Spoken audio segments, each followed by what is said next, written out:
In New York, the Sanford family decides to go on vacation, so they rent a house on Long Island next to a forest. The house is beautiful, but the alcohol cabinet is locked.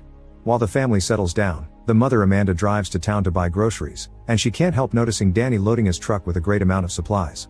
Later the family goes to the beach, and the daughter Rose notices a huge oil tanker ship sailing in the distance.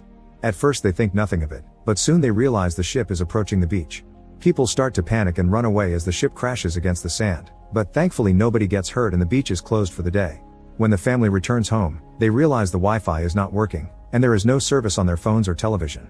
Amanda and her husband Clay are also surprised to see some deer in the backyard, which they see as a good omen. In the evening, Amanda hears a noise outside and suddenly someone knocks on their door. Clay gets ready to fight a potential intruder, but two people shock them by knowing their names. It turns out this is businessman George and his daughter Ruth, who are the actual owners of the house. It was George whom Amanda talked to through email to arrange the rent. He apologizes for turning up unannounced, but all phones are out. They went to the symphony in town, and on their way back to the city, there was a total power blackout. Since they live on the 14th floor and George has a bad knee, they thought they could stay in this house for tonight. Amanda hates the idea and doesn't trust them, so George tries to offer her a 50% refund and promises he and Ruth can sleep in the guest room in the basement. To prove his identity, he reveals he has the keys to the cabinet and opens it to take out an envelope, not letting the others see there is also a gun in there. The envelope has $1,000 that he offers as compensation, but Amanda is still wary, thinking he could have the keys because he is the housekeeper. Clay has to convince Amanda to give the duo a chance. George shares the alcohol from the cabinet and tells them the story of this house, explaining Danny was his contractor. He also explains his wife is away traveling for his job. Amanda interrupts him to demand an ID, but George left his wallet in his other coat, which he forgot at the theater because of the commotion. This puts Amanda on the edge because George had said he didn't know about the blackout until later. Suddenly they hear an alarm ringing. Ruth has turned on the television and they discover that a national emergency has been issued. Now Amanda has no choice but to let the duo stay in the house. When George and Ruth go to the basement room, it is revealed George knows something because a client warned him. The next morning, Amanda wakes up to see 4 emergency messages on her phone. 2 talk about the blackout, 1 mentions hackers possibly being behind it, and the last one is just random symbols. Worried, she wakes Clay up to show him the messages, but they disappear before he can see them. Clay decides to drive to town to get a newspaper for more information. However, since the GPS is not working either, he soon gets lost. He stops the car and gets out to check if he can catch a signal on his phone, so he doesn't hear the car radio activating for just a few seconds. The reporter informs that the cyber attack has caused a serious environmental disaster in the south, which has impacted animal migration patterns.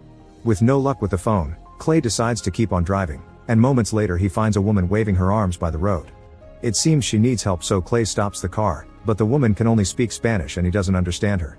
Feeling disturbed by her pleas, Clay decides to ignore her and keep going.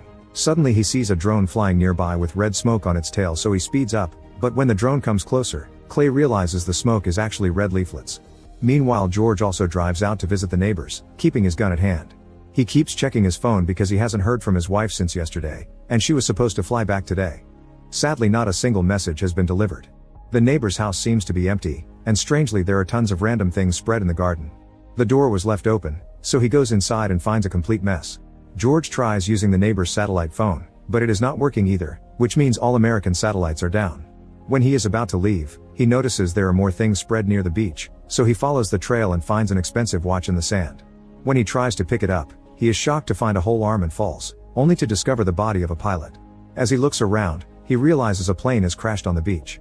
At that moment he hears another plane coming closer, so he runs away and hides in the house right before this plane crashes too. At the house, Rose is very frustrated because she wants to watch the final episode of Friends, but none of the devices are working. She runs outside and is shocked to find a huge amount of deer in the backyard. She convinces her brother Archie to go to the forest, where they find an old shed. They go inside and Archie tells Rose that someone must live there and can watch her sleep through the window. Rose gets startled and accidentally hits her head as she realizes that Archie is just messing with her. On their way back to the house, Archie is bitten by a bug and Rose sees another deer. She also notices all the birds flying away. When George comes back, he admits to Amanda that he had guessed something was coming because he saw the market behaving weirdly. As he explains what he saw on the beach, their conversation is interrupted when they start hearing explosions in the distance, followed by a loud screeching noise that hurts their ears and cracks the windows. Amanda immediately rushes into the woods to find her children, but the noise becomes so unbearable that she drops to her knees in pain. Luckily, the noise ends soon and everyone goes back into the house. Amanda remembers he saw Danny buying too much stuff, and thinks he also knew something would happen. At that moment Clay comes back and shows them a leaflet, which turns out to be written in Persian. Archie recognizes it from war video games and explains it says death to America. Terrified, Amanda and Clay decide to go to a relative's house in New Jersey, ignoring George's warnings. As they drive away, they keep hearing sirens, and eventually they find the road blocked by a bunch of white cars. Amanda goes ahead to investigate and notices there are no people around. In fact, all these cars are the same self-driving model and brand new. Suddenly more automatic cars appear behind them, so Amanda rushes back to her family and moves her vehicle just in time before the speeding cars crash into the ones blocking the road. The family goes away as they dodge more incoming cars, and in the distance it can be seen that the mess goes all the way into the city. The Sanfords have no choice but to go back to the house, and George allows them to stay.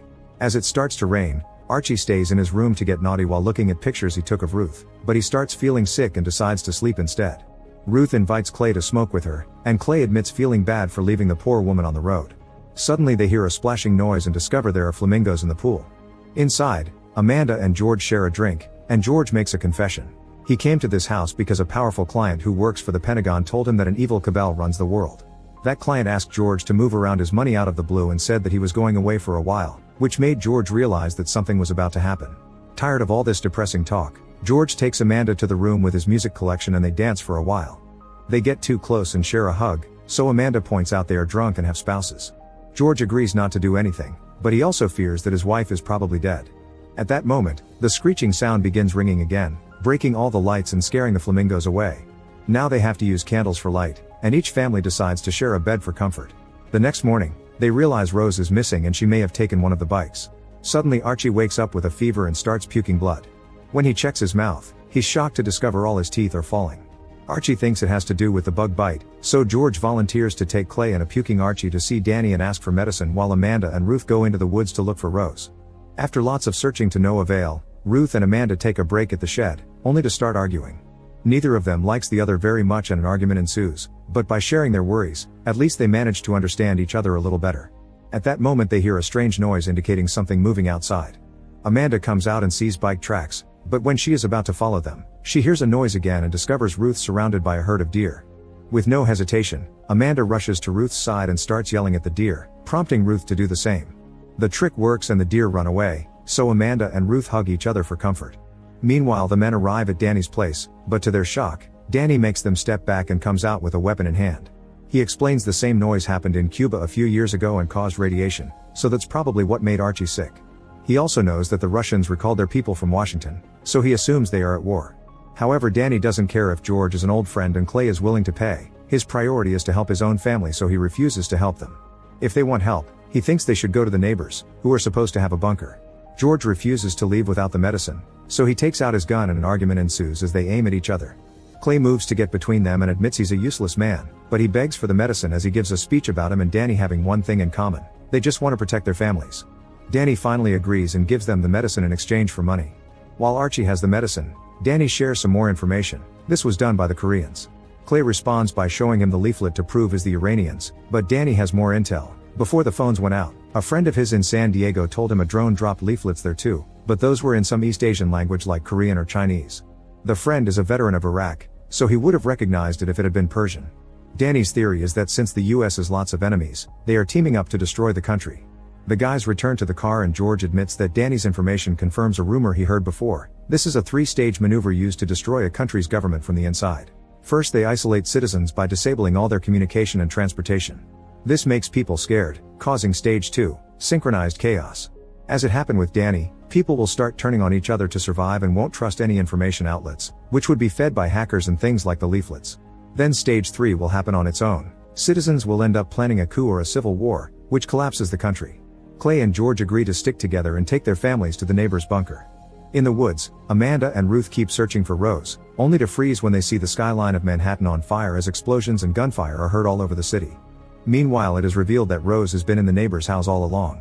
She broke the front door to get in and she is now enjoying lots of food, but she stops when she hears her mother calling out her name. Rose is about to leave but then notices a light coming from the basement, so she follows it and finds the emergency bunker stocked with everything that a person could possibly need, including a gym and a greenhouse. There's also an emergency alert system, which suggests seeking shelter because the White House and major US cities are under attack, causing radiation levels to rise near many population centers. Rose discovers there is a huge collection of DVDs that includes Friends, so she grabs the disc and finally gets to watch the last episode of her favorite show. Make sure to subscribe and turn on notifications so you can watch more videos like this. Thanks for watching.